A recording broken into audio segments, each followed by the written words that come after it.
An Ebola virus flare-up in Central Africa that comes right on the back of a Hantavirus scare in the South Atlantic. What is the risk of a global outbreak from these incidents? From monkeypox and SARS-CoV-2 to influenza and bird flu, which of the many circulating viruses that make humans sick pose a real global pandemic risk?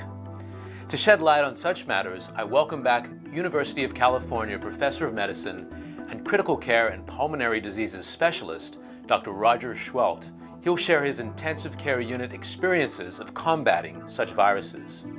He'll reveal the common tactic viruses use to disable our first line of immune defense, interferon, and what can be done through the powers of sun, heat, and infrared light to bolster our body's natural defenses.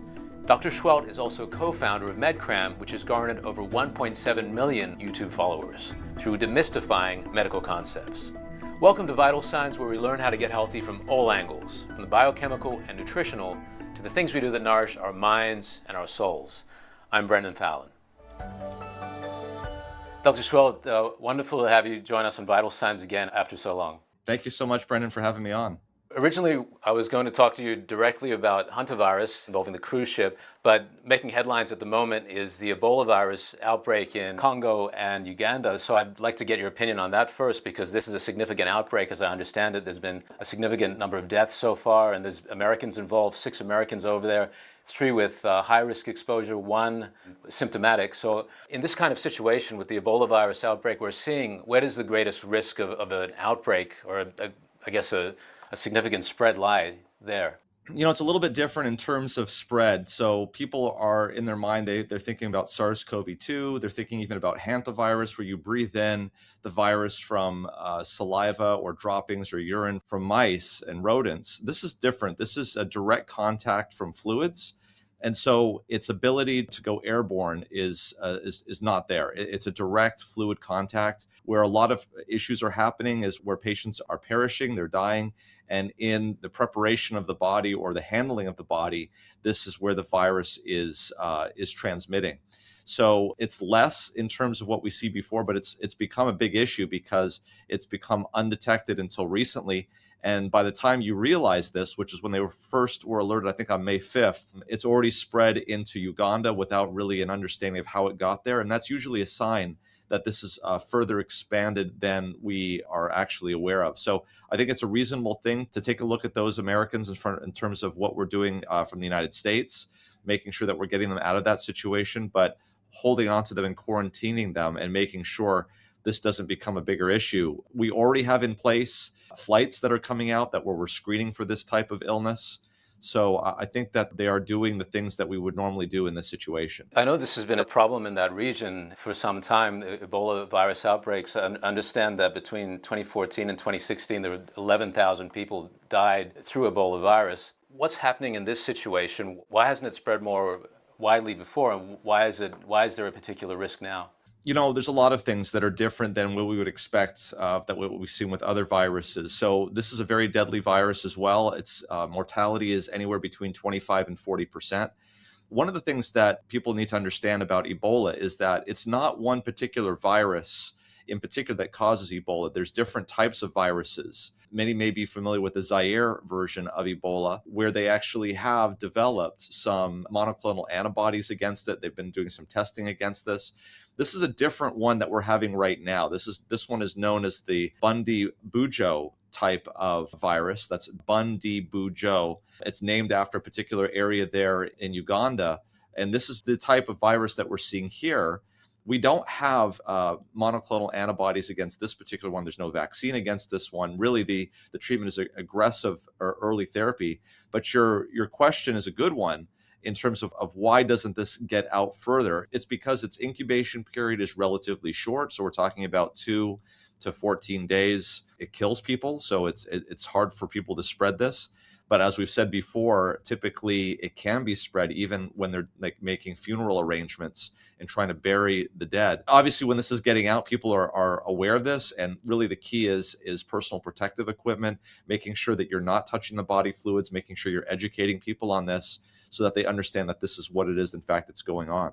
And to switch to the Hantavirus situation, Dr. Seheult, where are we at with that now, would you say? Is this still pose a significant risk?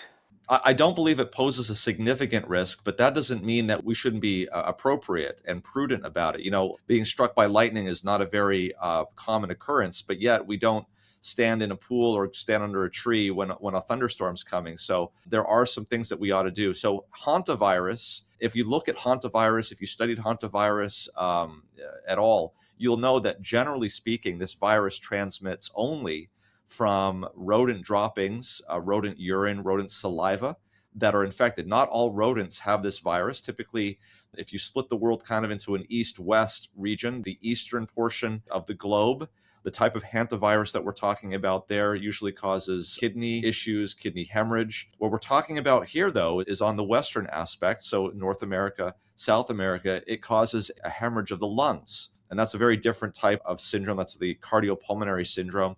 But even more specifically, which is very odd about this particular hantavirus, is that it's the Andes variant of hantavirus. And why that's important is because this one historically, going back all the way to the 1990s, has been demonstrating at least some aspects of the characteristics of human to human spread. It's incredible why this hasn't become a bigger issue. Typically, this virus is in a particular type of rodent that lives just north of where this cruise ship originated, which was almost next to the South Pole in Argentina.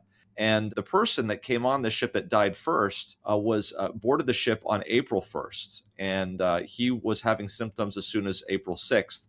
And if we look at the incubation period of that virus, particularly, it's anywhere from 7 days to 8 weeks. It's a very long incubation period, which initially made experts looking at this very suspicious that he brought this virus actually onto the ship. And this wasn't a situation where there were rodents on the ship that people were catching it from. That still needs to be delineated. Obviously, there's going to be a further investigation of that. What we now know is that the virus that we are getting from those that were infected on the ship, and actually at least 3 have passed away. I know there's another one in critical care in France, that this virus looks very similar to the viruses that we've been monitoring and seeing there in South America of this particular Andes strain or Andes version of the hantavirus. Dr. Seheult, I've read or seen that you've treated a patient in the past with hantavirus. Was it the Andes strain that you were dealing with? How did that manifest? What kind of what effect does this actually have on someone? You know, the problem is with a hantavirus is that it doesn't look very different than what you would expect to see in someone who went into what we call acute respiratory distress syndrome. So generally speaking, when people come in with infections, they could be infections in the urine, infections in the lung, infections anywhere in the body, they can have a response to that infection where their lungs become filled with fluid. They go into respiratory failure and they require intubation. Now, when that happens, we start to go look around for the cause of why that might have happened.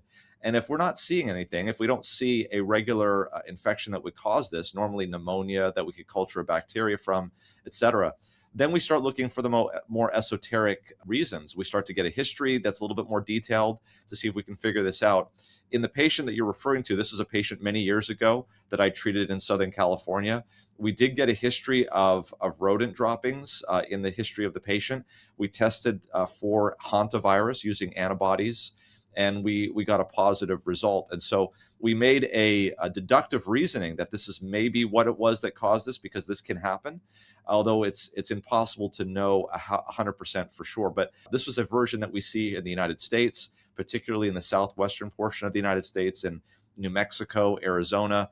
And this type is not known to transfer from human to human. You may recall this is the same virus that was considered to be the reason why Gene Hackman's wife, Arakawa, was diagnosed and found to have that in her bloodstream, or at least in her body, when her body was found in her home. I wasn't aware of that, actually. After the agricultural revolution, that's when we started seeing degenerative processes like arthritis, like infectious disease, like poor wound healing. Height and health of people shrank, the jaw size shrank, teeth became crooked, crowded, had signs of rotting teeth and cavities. And we have stevia as a sweetener. Look at where that stevia comes from. It comes from a stevia plant that's used down in Paraguay. They've used it for over 1,000 years for birth control. The human body is designed to live 120 years on average, and yet we're dying in our 70s and 80s, and we're calling that good. I mean, look at the Inuit, high infant mortality rate, but they often don't die traditionally, didn't die of old age. In terms of everything that we could be doing to improve our health and increase our longevity, where would you place carnivore or doing a ketogenic diet in the scheme of that?